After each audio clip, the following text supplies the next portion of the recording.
Later criticism, reading, I don't know what. You know what I want to read? I want to read some article, some Marxist article, saying that this crisis, this tariff crisis, is a terminal crisis of capitalism, and that this crisis, this China crisis, I mean, it's not a crisis for China. That China will develop the production capabilities of the whole world, and we are going to be closest than ever to communism. That's what I want to read. I'm going to Google it. Developing the production capabilities, the production forces. China, tariffs, tariff war.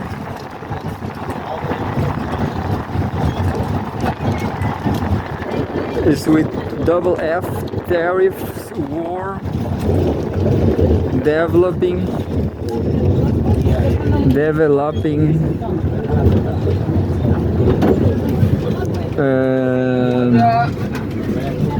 productive forces, Marxian productive material forces, who knows, capabilities, Marxism. Yeah, that's what I want to read. Tariffs war, developing productive material capabilities, Marxism. Nobody said that. There's an AI short text saying, Karl Marx believed that free trade was the best way to develop productive forces. Whoa, interesting. Which are the means of producing material wealth. However, he also believed that capitalism will inevitably lead to social revolution. Explanation. Free trade, Marx believed that free trade will allow the productive powers of machinery, electricity, and steam to be fully developed. He also believed that this will lead to the inevitable social revolution that will free the working class from wage slavery. Social revolution. Marx believed that capitalism will inevitably lead to social revolution, where the working class will become the dominant social class and control the means of production. Socialism. Look, a lot of subtitles. Socialism. Marx proposed a new system of shared ownership of the means of production as a solution to the inequality that capitalism fosters. However, some Marxist critics argue that protectionist trade wars are not the answer to capitalism's economic crisis. They argue that trade wars led to slower growth, higher inflation, and higher unemployment. They also argue that protectionism ties workers to their bosses. Yeah, so let's read.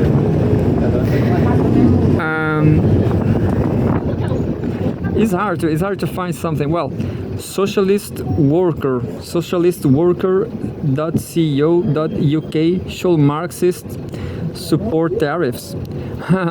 Something like that, you know.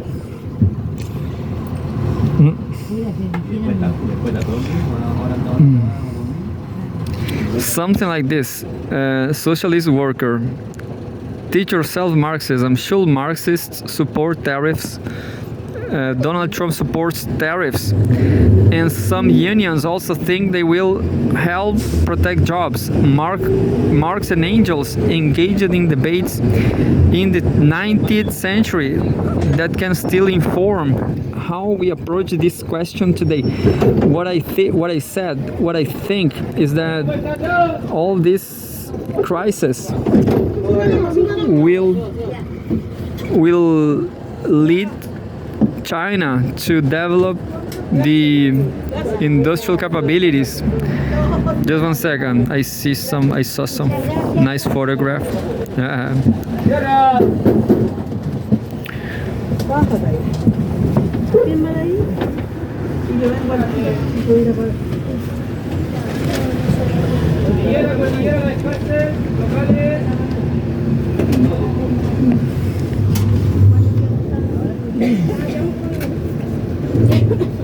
Some nice shadows. Anyway, here we go again. But it's not what this article is saying. This says, should Marxists support tariffs? But I guess what I'm thinking is that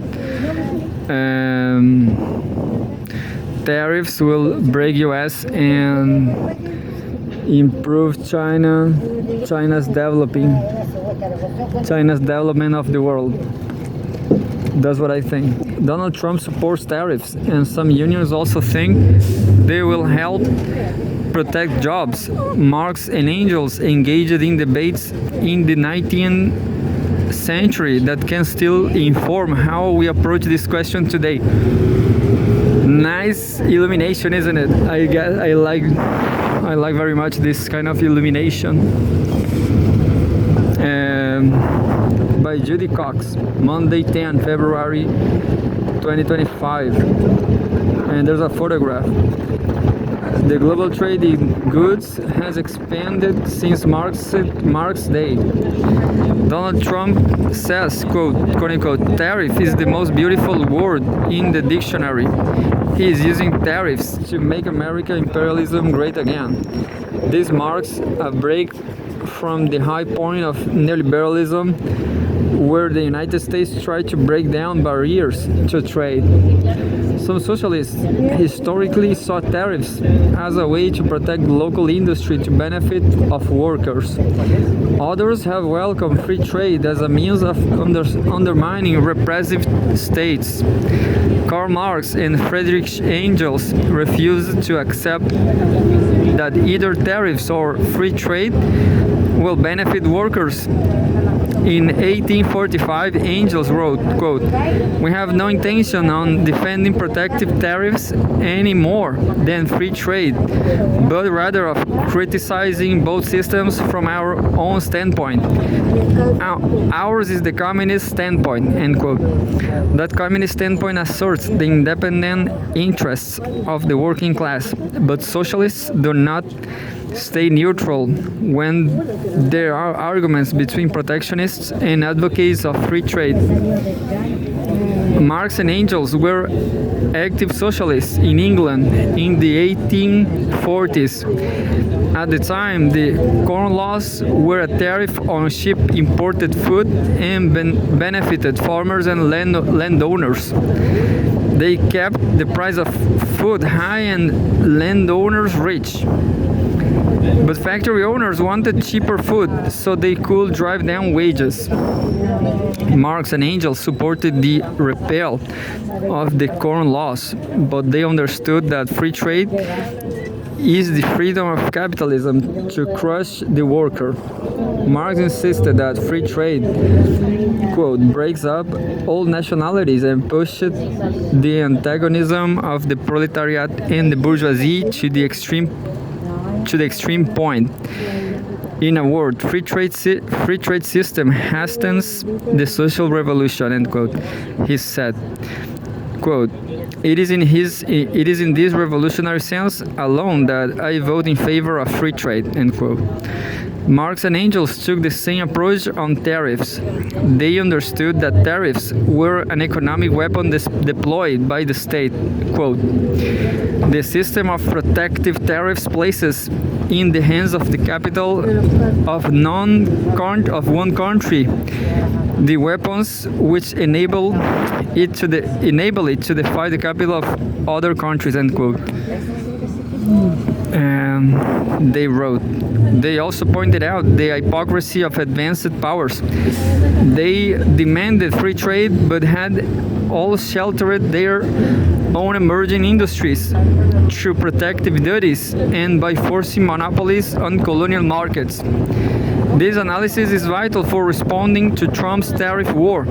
Trump pushed tariffs as an instrument to dominate weaker economies, to raise revenues, and to restore U.S. industrial growth. Some U.S. unions argue that tariffs will protect jobs from foreign competition, but tariffs are more likely to damage workers' living standards.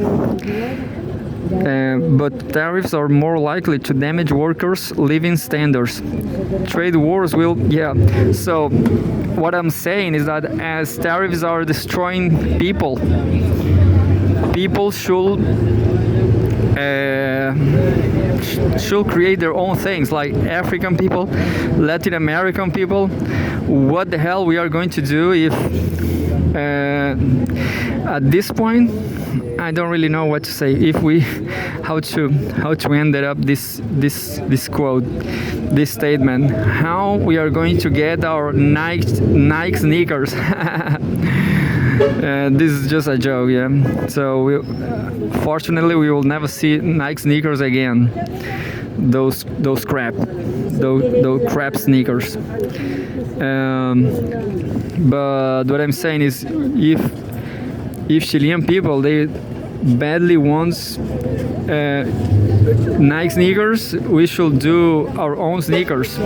There's plenty of sneakers in the world, but it was just an example. Trade wars will see slower growth, higher inflation, and the risk that falling demand for U.S. products abroad will lead to higher unemployment. I don't understand all this. In the 1930s, protectionist trade wars led to real wars. That is a real danger in today's unstable world. Protectionism also ties workers to their bosses. Marx argued that protectionists tell workers, quote, if it is better to be exploited by one's fellow countrymen than by foreigners, end quote. Terrible human situation of exploitation. But that doesn't mean free trade is the answer. U.S. workers have seen their living standards decline throughout the era of globalization and quote-unquote globalization and quote-unquote free trade. Treaties imposed by neoliberal governments since the 1980s. That's the whole truth. As economist Paul Krugman admits, quote, much of the elite defense of globalization is basically dishonest. False claims of inevitability, scare tactics, vastly exaggerated claims for the benefits of trade liberalization. End quote. Quote unquote. Free trade agreements are engineered to benefit U.S. firms as levers to pre-open sectors of other countries' economies to investment and services. They allow for the free trade movement of capital across borders, but not the free movement of labor. Yeah. It's just a nice place here. Nice Ecuador uphill. Ecuador neighborhood. This is a beautiful place for a trendy movie or short movie. They allow for the free movement of capital across borders, but not the free trade movement of labor. Neither protectionism nor free trade will solve capitalism's economic crisis. As Marxist economist Rudolf Hilferding wrote, the solution lies in, quote, neither protectionism for free trade, but socialism, the organization of production, the conscious control of the economy, not by and for the benefit of the capitalist magnates, but by and for society as a whole. End quote, and that's it. But it's not what I was looking for.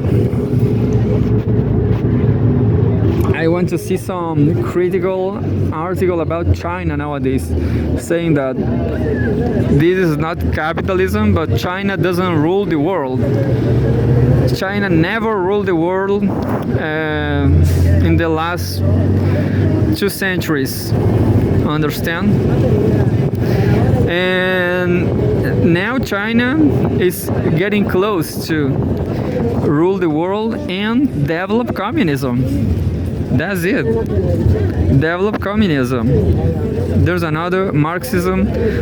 What is and what it is in comparison to communism, socialism, etc. Few articles. I was looking for everything, but I'm going to look for news now.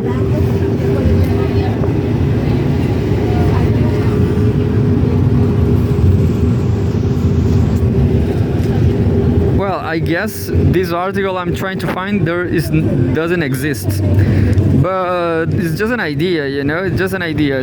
Let's say the United States they have a capitalism crisis. The whole capitalist system is in crisis.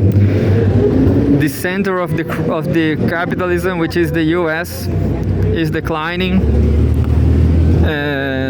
The productive forces, they are all centralized and in China.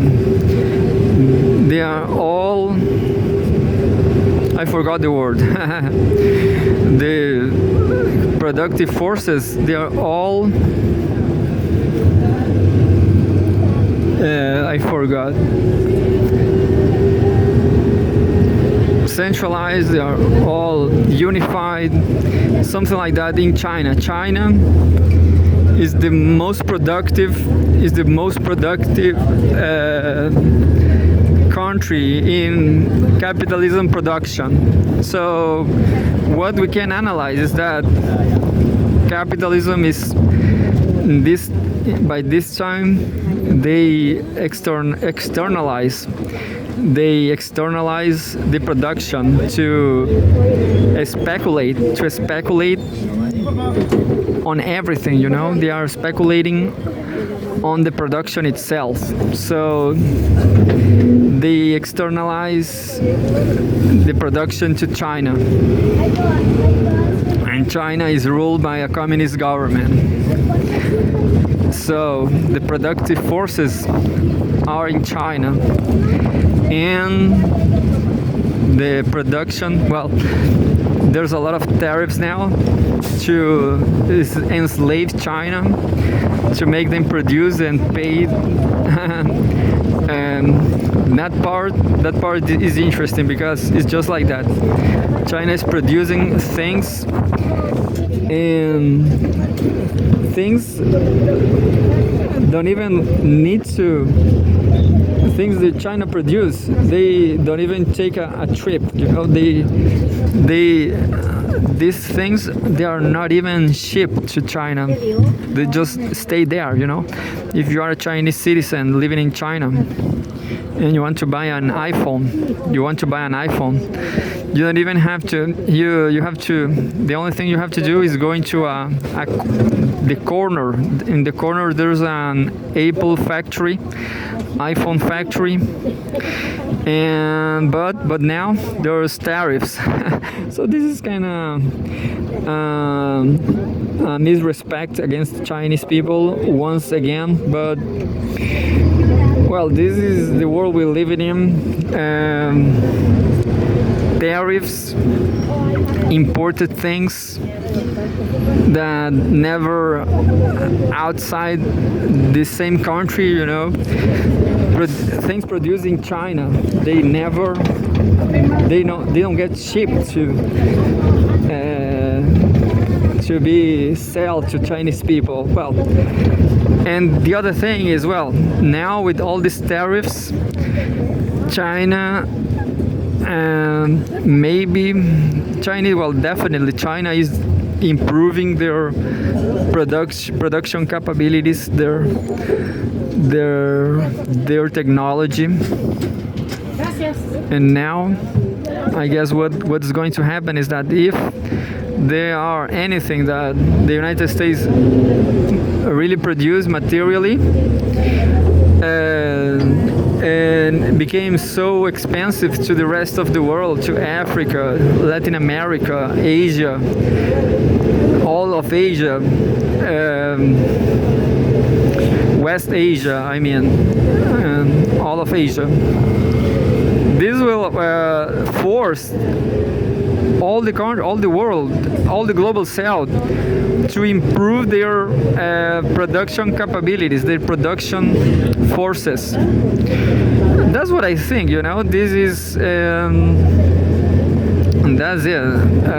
This is an opportunity, Of course, yes, nowadays nobody is supporting Donald Trump anymore.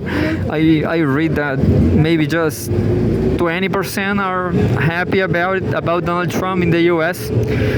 But this is a communist opportunity. Understand?